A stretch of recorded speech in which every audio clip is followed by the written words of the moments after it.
Bismillahirrahmanirrahim. Assalamualaikum warahmatullahi wabarakatuh. Selamat siang dan salam sejahtera untuk kita semua. Tabi pun. Yang terhormat Ibu Kepala Sekolah SD Negeri 4 Tanjung Aman, yang saya hormati Bapak Ibu Dewan Guru beserta staf tata usaha dan jajarannya. Alhamdulillah, puji syukur marilah senantiasa kita panjatkan kehadirat Allah Subhanahu wa taala sehingga pada hari ini, hari Selasa tanggal 20 Agustus 2024, kita semua dapat berkumpul dalam ruangan ini pada kegiatan seminar dengan tema membangun budaya positif di sekolah. Tak lupa sholawat beriring salam, marilah senantiasa kita sanjung agungkan kepada suri tauladan kita, Nabi besar Muhammad Sallallahu Alaihi Wasallam. Semoga dengan senantiasa kita bersolawat, kita semua mendapatkan syafaatnya di yaumil akhir nanti. Amin ya robbal alamin. Baiklah Bapak Ibu yang saya hormati, untuk membuka kegiatan kita pada hari ini, marilah bersama kita buka dengan mengucap lafaz basmalah. Bismillahirrahmanirrahim. Acara selanjutnya, untuk kelancaran acara, marilah kita sejenak untuk berdoa yang akan diimami oleh Bapak Agus Tommy SPD. Kepada Bapak Agus Tommy dipersilakan.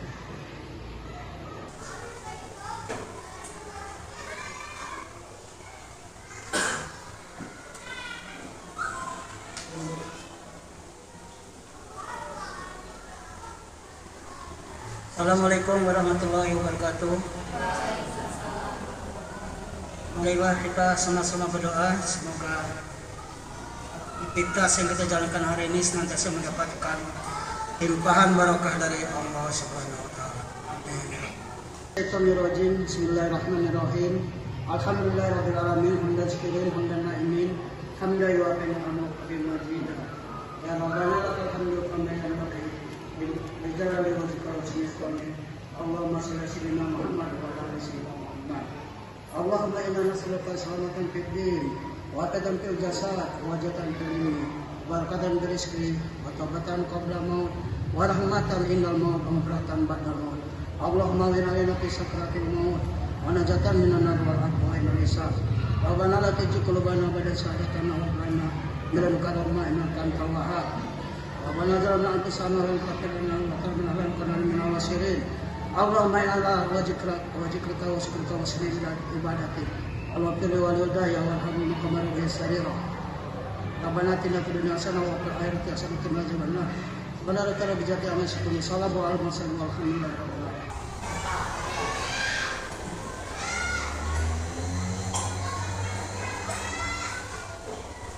Amin, amin ya robbal alamin. Acara selanjutnya yaitu sambutan yang akan disampaikan oleh Ibu Siti Najedah SPD selaku Kepala Sekolah SD Negeri 4 Tanjung Aman. Kepada Ibu Siti Najedah dipersilakan.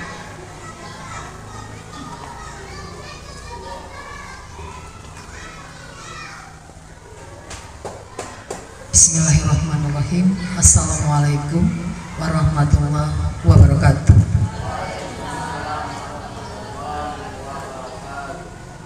Selamat siang dan salam sejahtera untuk kita semua. Tabi pun, Bapak dan Ibu Dewan Guru yang selalu saya banggakan, yang mana pada hari ini kita semua dapat berkumpul dalam kegiatan seminar budaya positif. Baik Bapak dan Ibu Dewan Guru, tentang budaya positif artinya sekolah kita harus menanamkan budaya positif terutama kepada anak-anak kita di sekolah. Apa sih budaya positif itu? Artinya kita menanamkan suatu cara ataupun budaya yang positif yang akan disajikan oleh anak-anak. Tentunya kita akan tampilkan dulu dari kita seorang guru. Nah, kalau kita sudah menanamkan apa sih budaya positif, insya Allah anak juga akan menanamkan budaya positif. Seperti di sekolah ada budaya positif kita, artinya kita mempunyai kenyamanan ketika anak berada di sekolah. Nah, bagaimana sih kita menanamkan kenyamanan di sekolah kepada anak-anak? Ketika kita menyampaikan materi pelajaran, tentunya kita akan menanamkan rasa tenangnya anak dalam menerima pelajaran. Ketenangan, kenyamanan anak di dalam kita menyampaikan ataupun anak-anak menerima materi apa yang kita sampaikan. Nah, itu juga penanaman budaya mulai dari diri sendiri, dari kita seorang pendidik. Nah, itu yang penting untuk kita tanamkan dalam budaya positif, baik di lingkungan sekolah maupun di lingkungan rumah. Mungkin itu saja yang dapat saya sampaikan pada kesempatan pagi hari ini. Lebih dan kurang saya mohon maaf, dan kepada Allah saya mohon ampun. Akhir wakalam, wabillahi taufiq wal hidayah. Wassalamualaikum warahmatullahi wabarakatuh. Baik, terima kasih kepada Ibu Kepala Sekolah atas sambutan yang telah disampaikan. Bapak Ibu yang saya hormati, acara selanjutnya yaitu kegiatan pemaparan materi mengenai disiplin positif yang akan disampaikan oleh narasumber kita dari CGP Angkatan 11 Lampung, Ibu Ratu Fatimah Al-Hasan SPD. Kepada Ibu Ratu dipersilakan.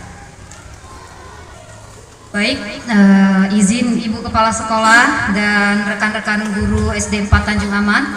Hari ini saya akan melakukan aksi nyata modul 1.4 yaitu tentang budaya positif. Jadi kita hari ini akan melakukan sharing ya Bapak Ibu. Pentingnya membangun budaya positif di sekolah sesuai dengan filosofi pendidikan Ki Hajar Dewantara, yaitu pendidikan yang berpihak pada murid. Dalam membangun budaya positif, kita akan meninjau lebih dalam tentang strategi menumbuhkan lingkungan yang positif. Kita akan melakukan refleksi atas penerapan disiplin yang kita lakukan selama ini di lingkungan kita. Bagaimana strategi kita dalam praktik disiplin tersebut? Apakah selama ini kita sungguh-sungguh menjalankan sebuah disiplin, atau kita hanya melakukan sebuah hukuman kepada anak-anak didik kita?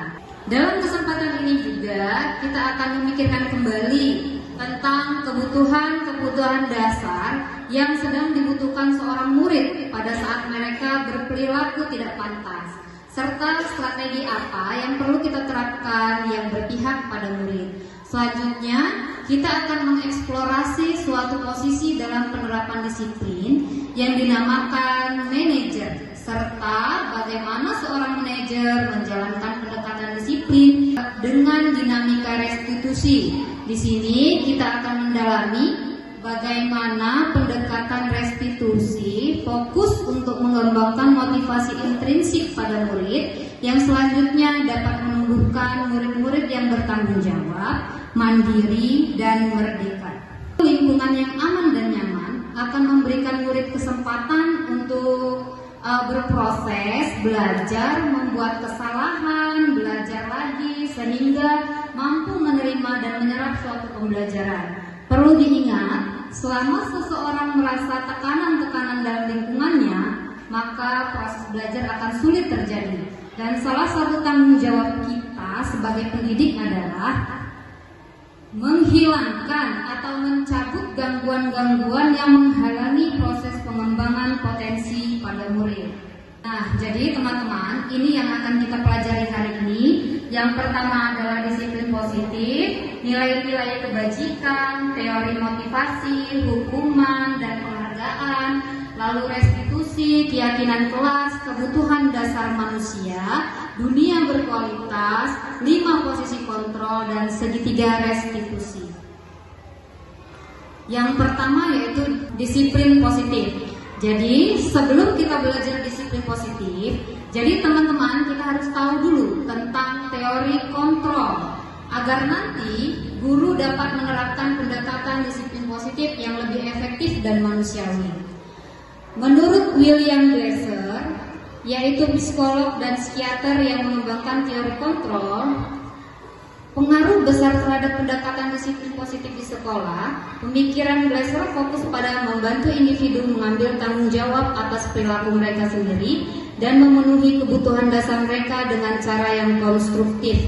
Jadi nanti ketika mereka melakukan kesalahan, menurut Glasser ini kita harus menggiring anak-anak untuk mencari jawaban sendiri atas kesalahan yang dia lakukan, sehingga dia timbul kesadaran dari dalam diri dia sendiri, bukan karena dimarahi oleh gurunya, bukan karena kita beri hukuman dan sebagainya. William Glasser ini meluruskan beberapa miskonsepsi tentang makna kontrol. Jadi selama ini kita sebagai guru itu merasa tugas kita yaitu mengontrol murid, dan itu adalah kesalahan yang kita pahami selama ini.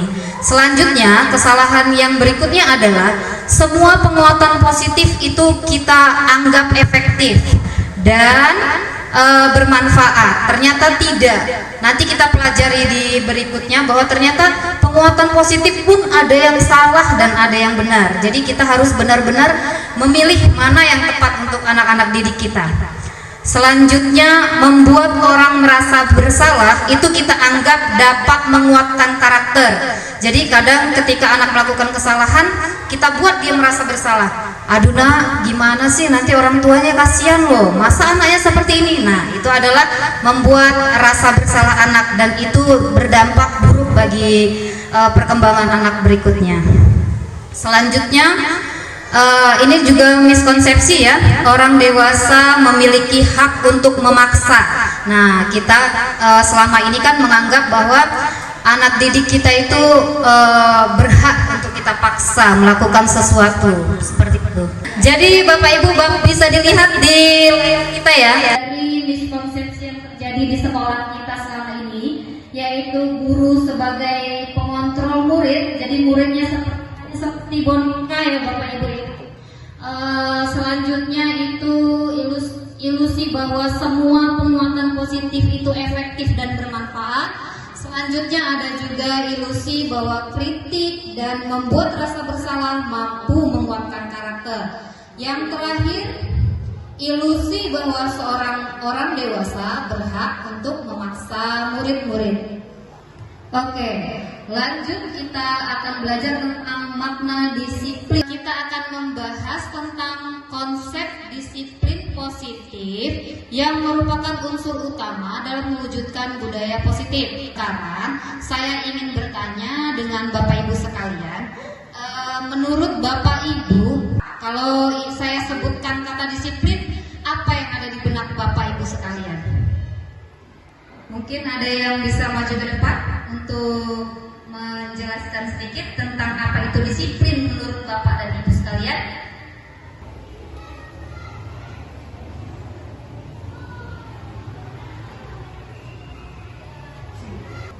Assalamualaikum warahmatullahi wabarakatuh.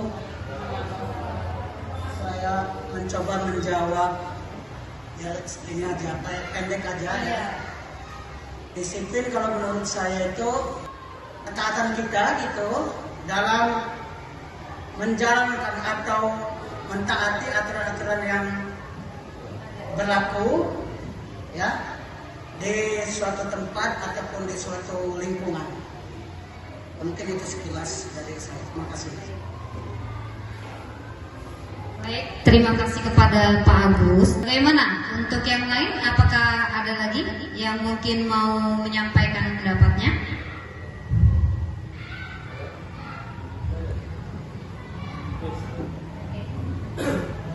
Silakan. Terima kasih atas waktunya. Kalau menurut saya disiplin itu seperti kita dapat membagi waktu. Jadi kita waktunya sudah ada, kita atur, maka kita melakukan itu sesuai yang kita atur. Menurut saya itu disiplin. Oke, terima kasih. Assalamualaikum warahmatullahi wabarakatuh. Baik, silakan Ibu. Baik, kalau bisa saya menyampaikan tentang disiplin, berarti itu untuk membentuk sikap mandiri dari anak ataupun kita seorang guru. Baik, terima kasih untuk Ibu. Kita akan mau lanjutkan ya. Nanti kita cek apakah benar disiplin itu seperti apa yang dikatakan oleh Bapak dan Ibu guru. Maka kita perhatikan lagi materi kita selanjutnya. Oke, disiplin positif.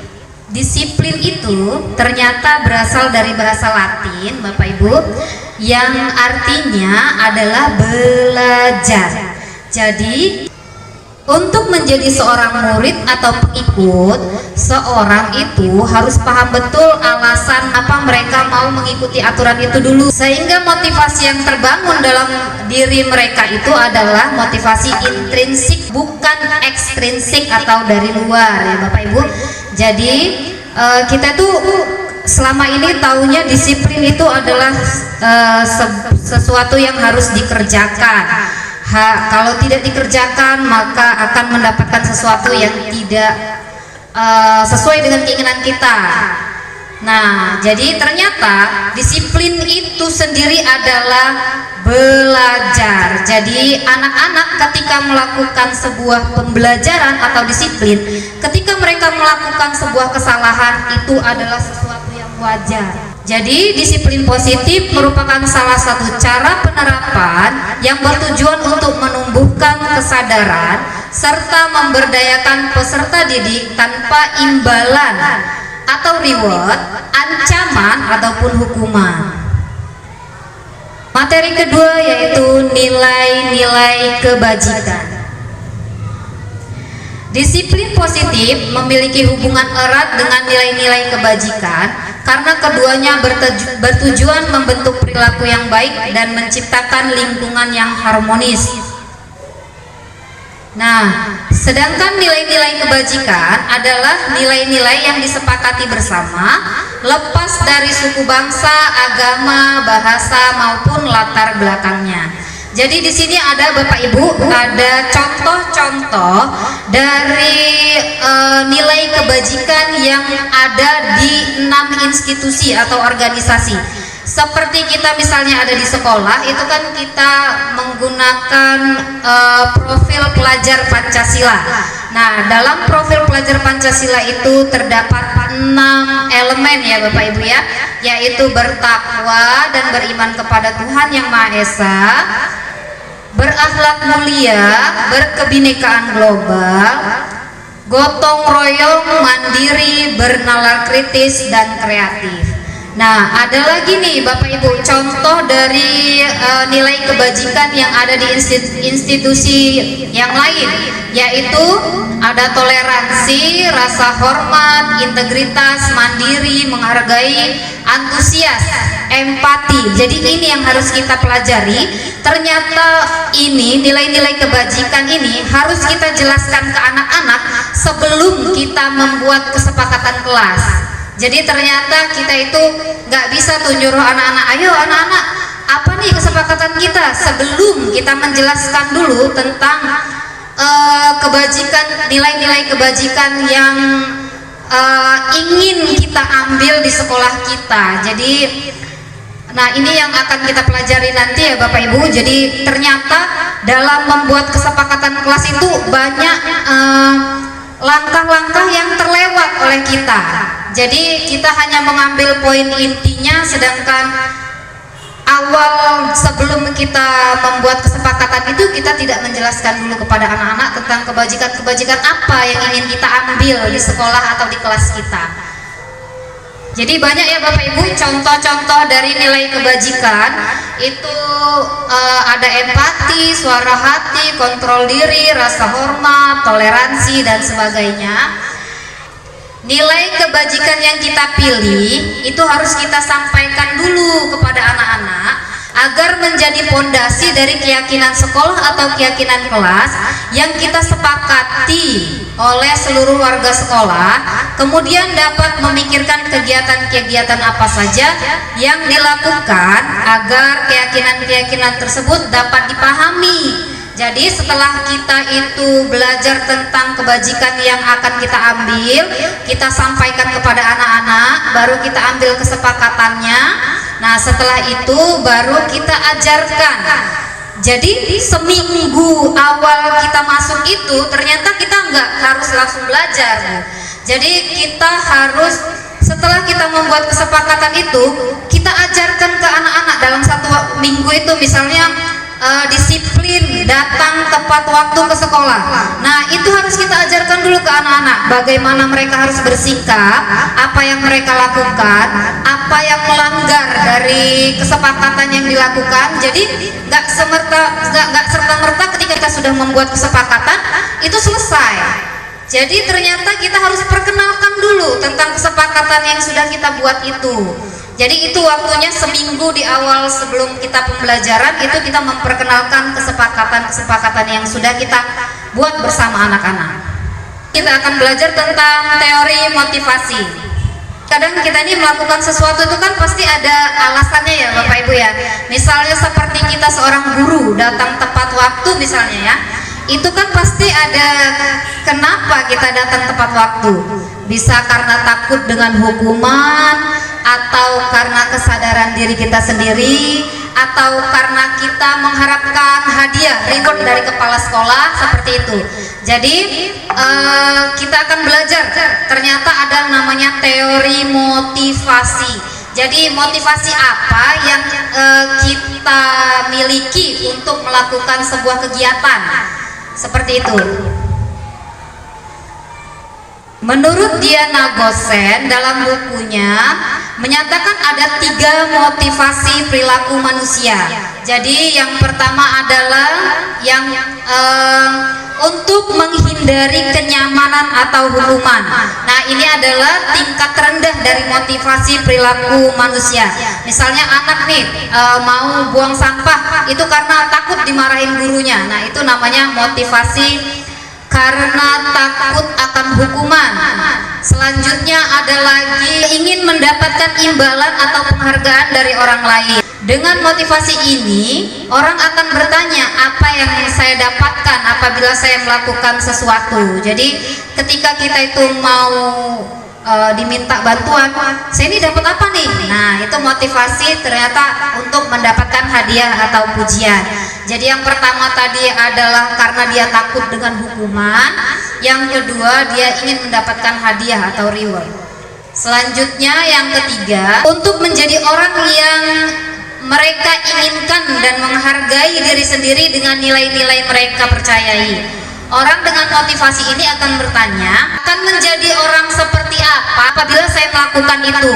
Jadi apakah saya itu menjadi orang yang buruk atau baik, itu kan menurut penilaian dia sendiri ya Bapak Ibu. Oke. Tujuan dari disiplin positif adalah menanamkan motivasi yang ketiga pada murid-murid kita, yaitu untuk menjadi orang yang mereka inginkan dan menghargai diri sendiri dengan nilai-nilai yang mereka percaya.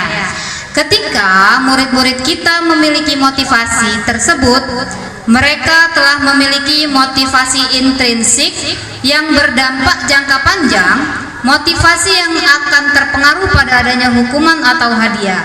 Mereka akan tetap berperilaku baik dan berlandaskan nilai-nilai kebajikan karena mereka ingin menjunjung tinggi nilai-nilai yang mereka miliki atau mereka percayai. Selanjutnya kita akan belajar tentang hukuman, konsekuensi, dan restitusi. Mungkin di sini Bapak Ibu masih asing ya mendengar kata restitusi, dan sering kita lakukan di sekolah itu adalah hukuman dan konsekuensi. Nah, menurut Bapak Ibu, apa perbedaan dari hukuman dan konsekuensi? Mungkin ada yang ingin menyampaikan ke depan. Baik, kepada Ibu Sipa dipersilakan. Oke, terima kasih untuk Ibu Ratu. Kalau menurut saya, hukuman itu adalah tindakan atau perbuatan kesalahan dari seseorang. Kalau konsekuensi itu perbuatan dari tindakan. Baik, terima kasih untuk Ibu Siva. Benar sekali ya Bapak Ibu. Jadi hukuman itu adalah perbuatan atau tindakan, sedangkan konsekuensi menurut Ibu Sifa adalah kesimpulan dari suatu tindakan. Oke, jadi kita hari ini akan belajar apa itu hukuman, apa itu konsekuensi, dan apa itu restitusi. Jadi perbedaannya adalah Bapak Ibu, jika hukuman itu berfokus pada kesalahan anak. Jadi ketika anak melakukan kesalahan, hukum, kamu harus tegak di depan bendera. Nah, itu namanya hukuman. Kalau untuk yang konsekuensi itu dia fokusnya kepada peraturan yang ada di sekolah. Jadi misalnya ada anak yang terlambat, mungkin karena alasannya itu adalah kecelakaan, tapi karena kita sudah membuat kesepakatan ketika terlambat maka harus menyapu lapangan atau halaman, gurunya tidak mau mendengar alasan apapun, dia tetap harus mendapatkan konsekuensi dari apa yang sudah kita sepakati bersama. Nah, itulah perbedaan dari hukuman dan konsekuensi. Sedangkan yang akan kita pelajari selanjutnya adalah sebuah restitusi. Restitusi itu dimana kita sebagai guru itu mendorong motivasi intrinsik dari anak itu keluar.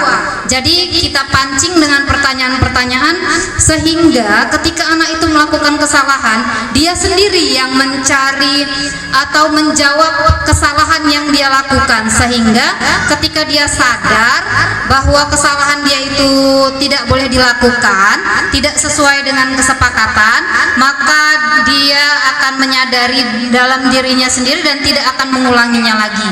Itulah perbedaan dari hukuman, konsekuensi, dan restitusi.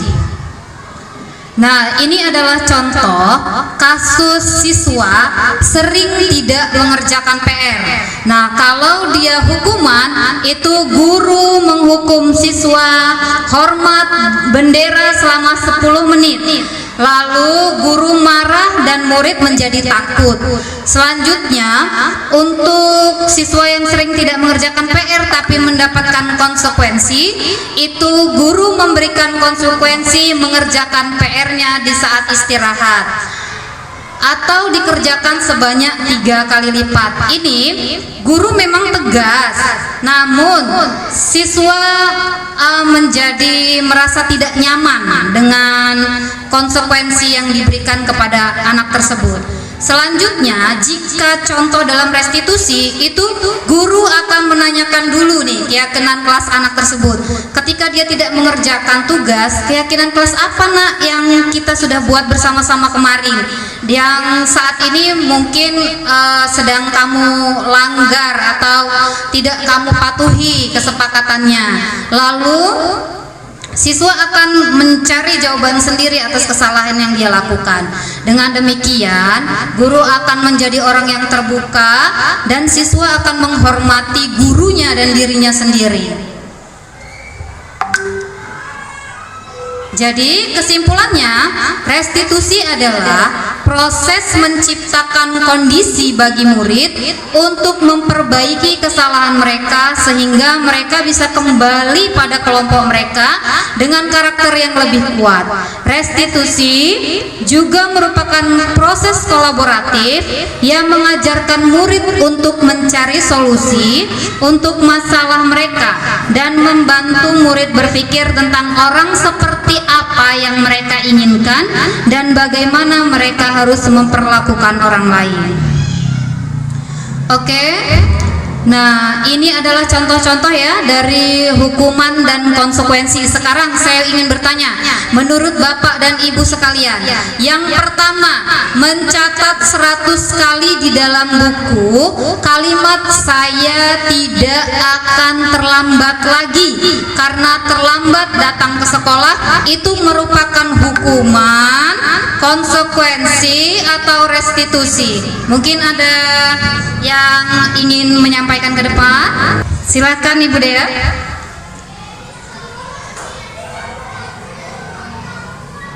Baik, terima kasih Ibu Ratu. Menurut saya di poin yang pertama yaitu mencatat 100 kali di dalam buku kalimat saya tidak akan terlambat lagi karena terlambat ke sekolah. Menurut saya poin 1 merupakan hukuman karena di poin 1 guru memerintahkan anaknya untuk memberi hukuman yaitu mencatat 100 kali di dalam buku kalimat. Terima kasih. Baik, betul sekali Bu Dea.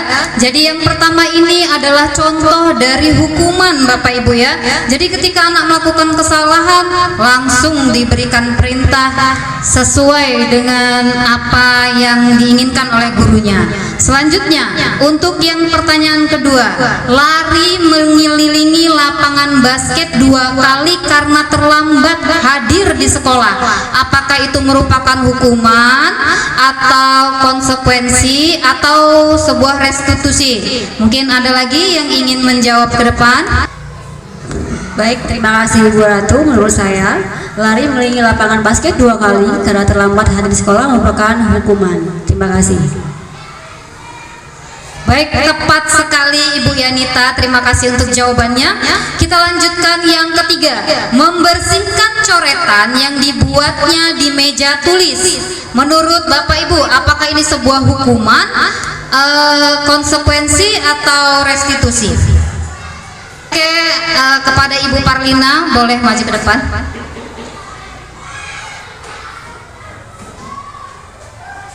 Baik Ibu Ratu, yang soal yang ketiga, membersihkan coretan yang dibuatnya di meja tulis, jawabannya adalah konsekuensi. Baik, terima kasih untuk Ibu Parlina. Mari kita tepuk tangan sebentar ya untuk Ibu Parlina. Oke, terima kasih. Kita lanjutkan lagi. Betul sekali ya Bapak Ibu sekalian, membersihkan coretan yang dibuat anak di meja itu adalah konsekuensi dari perilaku yang sudah dia lakukan. Lanjut, murid diminta untuk push up 15 kali karena tidak menggunakan masker di sekolah. Apakah itu merupakan hukuman, konsekuensi atau restitusi? Ya, betul sekali Bapak Ibu ya. Yang keempat merupakan hukuman, sedangkan yang 5 menggantikan kertas tugas teman yang telah dicoret-coret. Itu adalah contoh dari konsekuensi. Oke. Nah, ternyata Bapak Ibu dalam memberikan sebuah penghargaan itu juga tidak semuanya efektif Bapak Ibu. Ada juga yang di sini kami pelajari itu ternyata anak itu dihukum dengan penghargaan. Al-Fikor itu mengemukakan baik penghargaan maupun hukuman adalah cara-cara kontrol perilaku seseorang yang menghancurkan potensi untuk pembelajaran yang sesungguhnya. Menurut Kohn, secara ideal tindakan belajar itu sendiri adalah penghargaan sesungguhnya.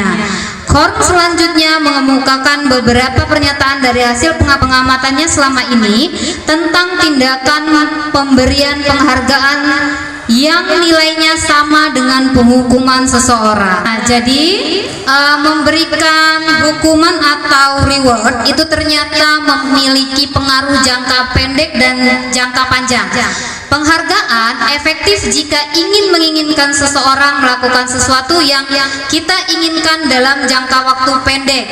Jika kita menggunakan penghargaan lagi dan lagi, maka orang tersebut akan bergantung pada penghargaan yang diberikan serta kehilangan motivasi dari dalam.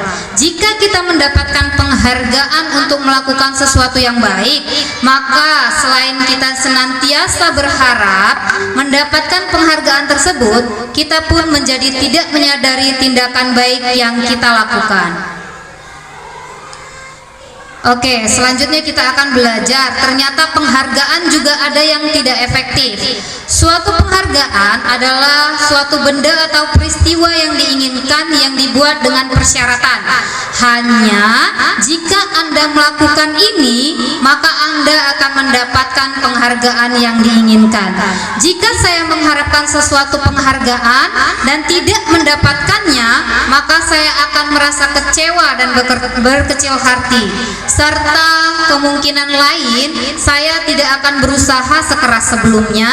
Jika kita memberikan sesuatu penghargaan untuk melakukan sesuatu, maka kita harus terus-menerus memberikan penghargaan itu jika kita ingin orang tersebut meneruskan perilaku yang kita inginkan. Ada juga yang namanya penghargaan merusak hubungan. Jika seorang diberi penghargaan atau dipuji di depan teman-temannya, kadang-kadang kan ada tuh yang kawan itu merasa jadi iri ya Bapak Ibu ya. Jadi penghargaan menciptakan persaingan di dalam kelas dan persaingan menciptakan kecemasan. Mereka akan percaya bahwa mereka tidak memiliki kesempatan untuk mendapatkan penghargaan dan mereka akan berhenti untuk mencoba. Selanjutnya yaitu penghargaan mengurangi ketepatan. Riset yang dilakukan yang pertama itu ada dalam sebuah percobaan, sekelompok anak-anak berusia 9 tahun diminta untuk melihat gambar-gambar wajah yang ditampilkan di layar, dan mereka harus memberitahu jika wajah-wajah tersebut sama atau berbeda. Gambar-gambar tersebut hampir sama. Beberapa dari mereka diberi penghargaan pada saat mereka memberikan jawaban yang benar, sementara sebagian lain tidak diberikan. Jadi tidak tepat ya Bapak Ibu ya. Jadi hasilnya anak laki-laki yang dibayar atau diberikan hadiah itu nyata justru akan membuat lebih banyak kesalahan. Selanjutnya yaitu penghargaan menurunkan kualitas. Pengamatan dilakukan pada sekelompok mahasiswa-mahasiswi yang sedang bekerja praktik di sebuah surat kabar universitas. Saat itu mereka sedang belajar menuliskan sebuah artikel tentang sebuah judul berita utama. Semakin mampu bekerja dengan cepat, ada beberapa siswa yang dibayar untuk setiap judul berita utama yang mereka mampu hasilkan. Dan setelah beberapa lama, ternyata mahasiswa ini justru kemampuannya itu justru tidak berkembang, Bapak Ibu ya. Justru orang-orang yang tidak diberi bayaran itu justru lebih mau mengembangkan kreativitas mereka. Selanjutnya adalah penghargaan mematikan kreativitas. Murid-murid diminta berpikir mengenai hadiah atau penghargaan yang bisa mereka dapatkan bila berhasil menulis sebuah puisi. Kreativitas kelompok murid-murid ini menjadi berkurang dibandingkan dengan yang tidak diberitahu tentang hadiah yang bisa mereka terima. Nah, ternyata ada juga Bapak Ibu penghargaan menghukum namanya ya.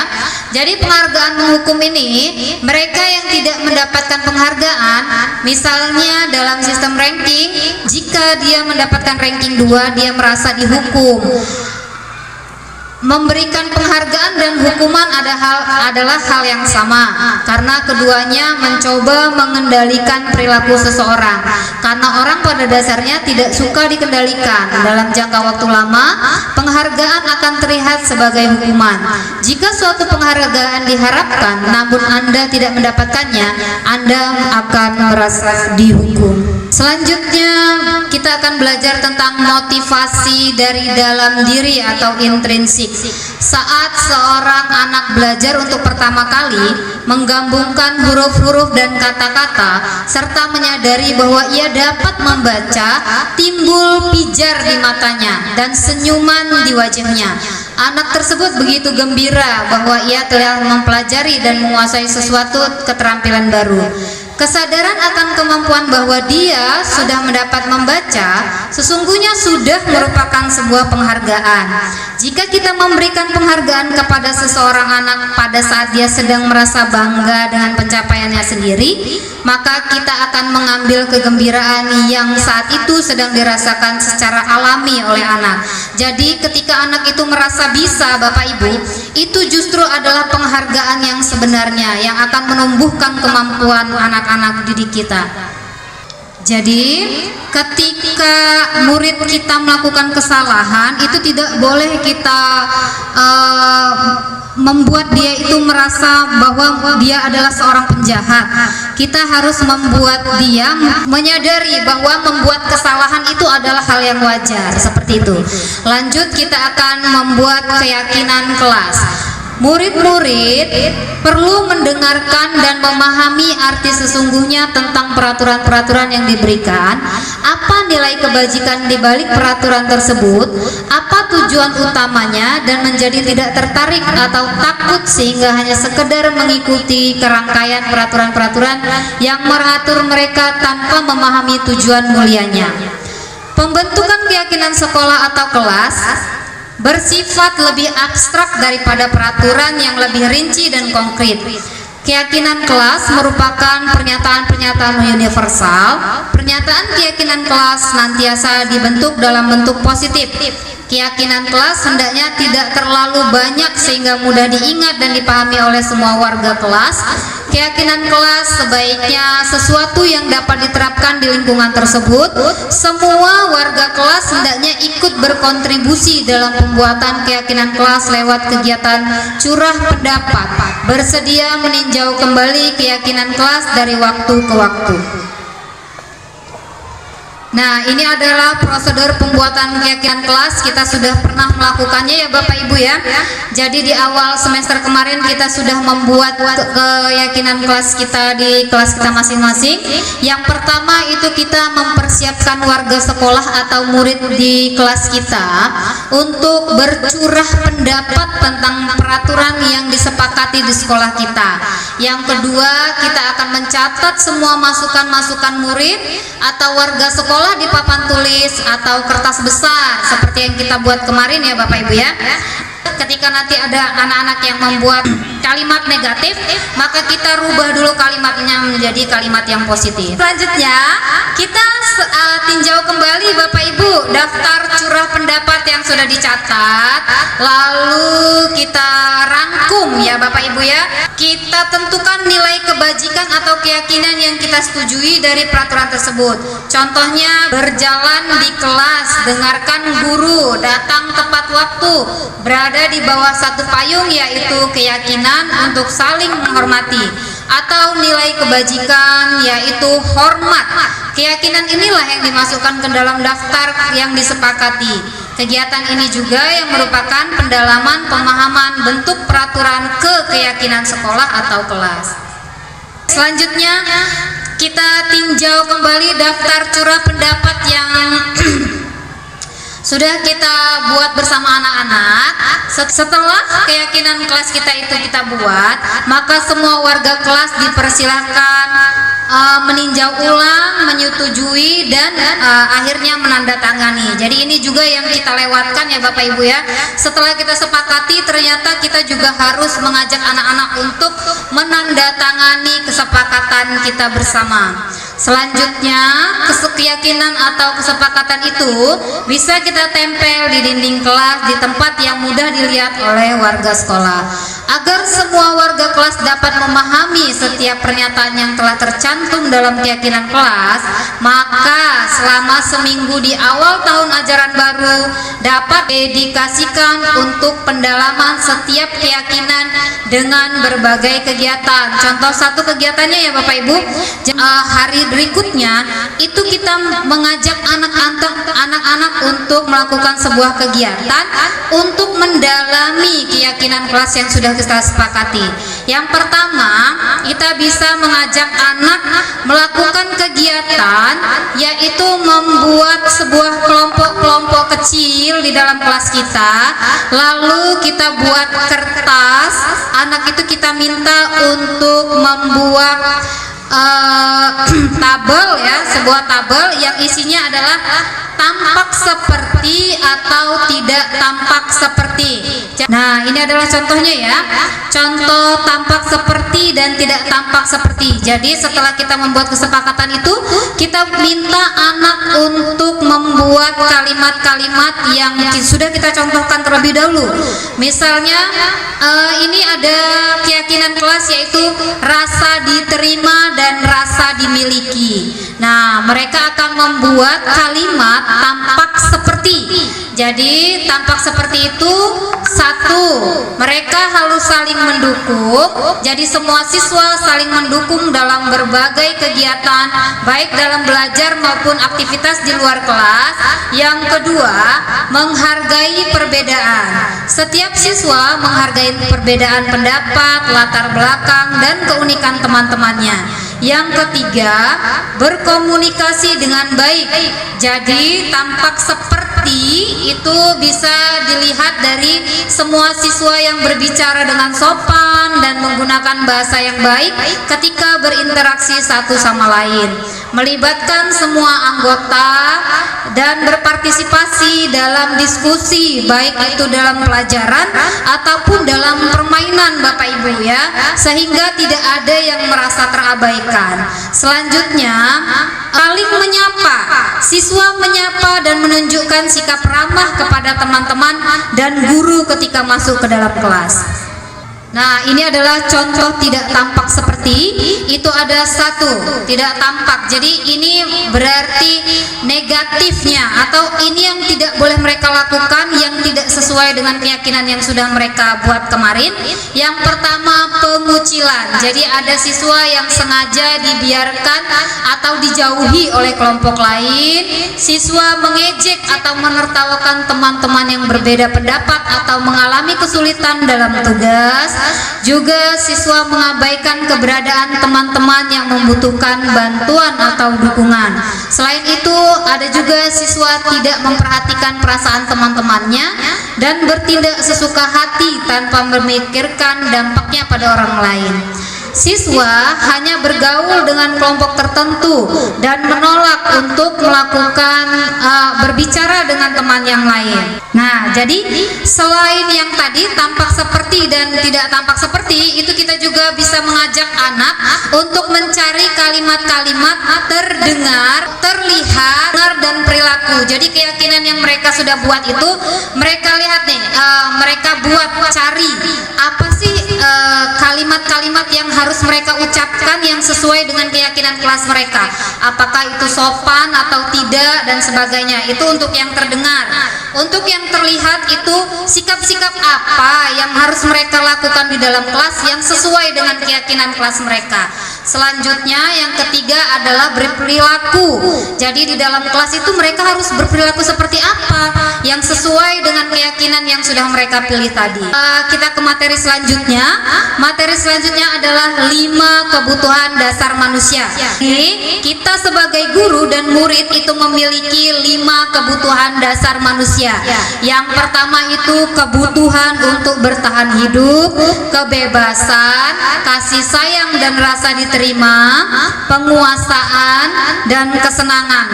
Jadi ini adalah dasar kita ketika kita melihat anak yang bermasalah, itu kita harus tahu dulu dia ini kebutuhan dasarnya apa yang tidak terpenuhi sehingga dia melakukan ulah yang seperti itu. Misalnya seperti anak yang setiap hari meminta makanan kawannya di dalam kelas, itu harus kita gali dulu informasi tentang anak ini.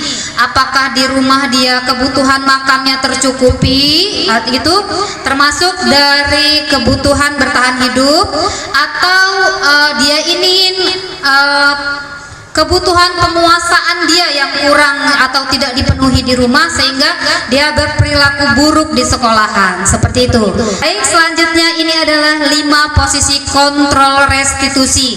Jadi selain kita tadi harus tahu apa kebutuhan dasar dari murid-murid kita juga harus tahu menempatkan diri kita ketika menyelesaikan masalah itu. Kita ini mau jadi seperti apa sih? Atau apa kita mau jadi seorang penghukum itu dia tidak akan mendengarkan alasan anak-anak, dia tidak mau tahu tentang apa yang dilakukan anak. Yang penting ketika dia melakukan kesalahan dia mendapatkan hukuman. Itu adalah seorang guru menjadi penghukum. Selanjutnya pembuat rasa bersalah, seperti yang sudah saya jelaskan tadi. Kalau kita berperan sebagai pembuat rasa bersalah, itu anak-anak kita akan merasa tidak nyaman dengan kehadiran kita. Sedangkan kalau kita berperan sebagai teman, ketika kita menyelesaikan masalah dengan anak, itu akan timbul anak itu tidak respect dengan kita. Jadi tidak ada jenjang antara murid dan guru. Jadi itu juga ada negatifnya, masih menjadi teman ya Bapak Ibu ya. Selanjutnya pemantau. Nah, dua tingkatan ini yang diharapkan setelah kita belajar ini, kita akan menjadi pemantau atau manajer dalam sekolah kita atau dalam kelas kita. Jadi kalau pemantau itu kita hanya menggali ketika anak melakukan kesalahan. Nah, ingat nggak kesepakatan apa sih yang kemarin kita buat? Nah, perbuatan kamu itu sesuai nggak dengan kesepakatan kita? Nah, itu kita sebagai pemantau. Inilah yang diharapkan setelah kita belajar sepanjang hari ini. Kita berperan sebagai pemantau dan manajer. Kalau manajer itu sama seperti manajer dalam perusahaan Bapak Ibu ya. Jadi kita harus mengontrol diri kita dan mengontrol situasi yang ada di sekeliling kita sehingga anak tidak merasa dipojokkan. Justru anak itu akan mencari solusi sendiri atas kesalahan yang dia buat. Next. Nah, terakhir kita akan belajar tentang segitiga restitusi. Segitiga restitusi ini adalah cara kita untuk menyelesaikan masalah ketika kita berhadapan dengan anak-anak. Jadi Bapak Ibu, kalau kita melihat sesuatu ada yang salah di depan anak-anak kita, itu kita tidak boleh langsung marah. Kenapa itu? Celananya kenapa? Itu bajunya kenapa? Itu tidak boleh. Jadi harus kita panggil dulu anak, kita tenangkan dulu, dan kita menggunakan segitiga restitusi ini untuk membuat anak itu berpikir tentang apa kesalahan dia dan apa yang bisa dia lakukan untuk menebus kesalahannya, tapi yang keluar dari pikirannya sendiri dan keluar dari dalam diri dia sendiri, bukan karena kita perintahkan, ayo kamu harus gini, ayo kamu harus seperti itu. Nah, seperti itu. Jadi dalam segitiga restitusi ini ada 3 yang harus kita pelajari. Pertama, ketika anak melakukan kesalahan, kita harus melakukan yang pertama adalah menstabilkan identitas. Jadi jangan kita buat anak itu merasa terpojok, jangan membuat anak itu merasa dia adalah seorang penjahat ya. Jadi kita harus membuat anak itu merasa diterima. Jadi kita tanyakan dulu kepada anak itu mengapa dia melakukan hal itu. Dan selanjutnya adalah contohnya ada di sini ya Ibu Bapak ya. Ini adalah pertanyaan yang di bawahnya, itu ada setiap orang pasti pernah melakukan kesalahan. Jadi ketika kita panggil anak itu kita nggak boleh langsung kenapa kamu tadi gini, nggak boleh. Jadi kita harus tenangkan diri kita dulu, kita posisikan diri kita sebagai manajer. Setelah itu kita cari tahu anak ini melakukan kesalahan itu karena apa. Apakah dia ingin memenuhi kebutuhan bertahan hidup, atau butuh dengan kasih sayang, atau karena dia butuh dengan penghargaan dan sebagainya yang seperti tadi sudah kita pelajari. Setelah itu kita gunakan restitusi untuk menstabilkan identitas dia. Jadi kita katakan kepada anak tersebut, setiap orang pasti pernah melakukan kesalahan. Jadi anak itu tidak merasa dia adalah seorang penjahat, tapi membuat kesalahan itu adalah proses dalam belajar.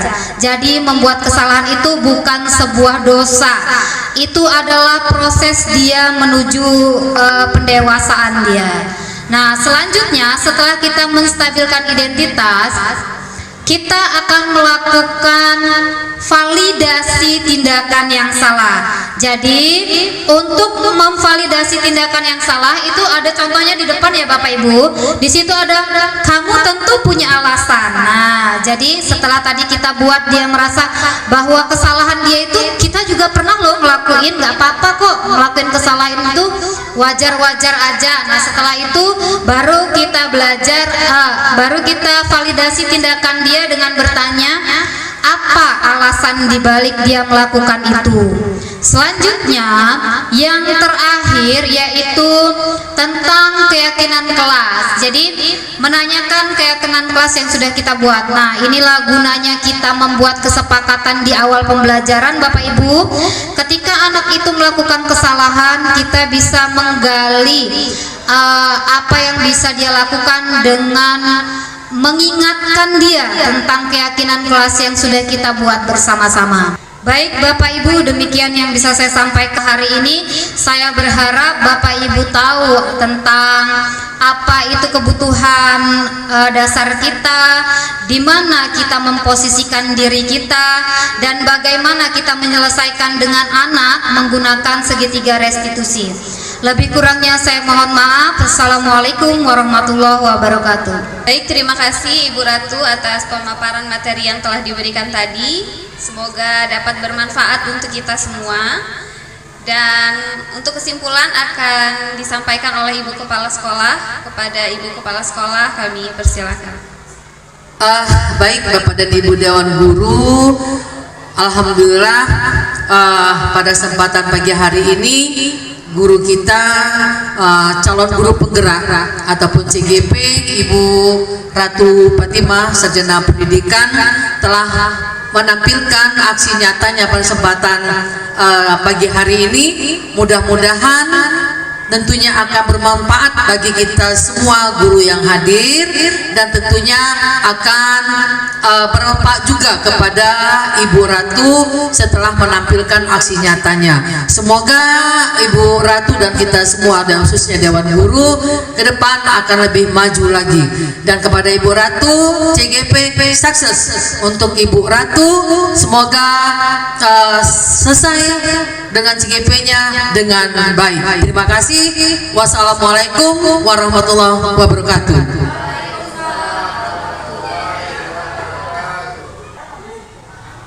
Baik, terima kasih kepada Ibu Kepala Sekolah yang telah memberikan kesimpulan. Dan marilah bersama kita tutup kegiatan ini dengan mengucap lafaz hamdalah. Alhamdulillahirabbil alamin. Saya akhiri, wabillahi taufik wal hidayah. Wassalamualaikum warahmatullahi wabarakatuh.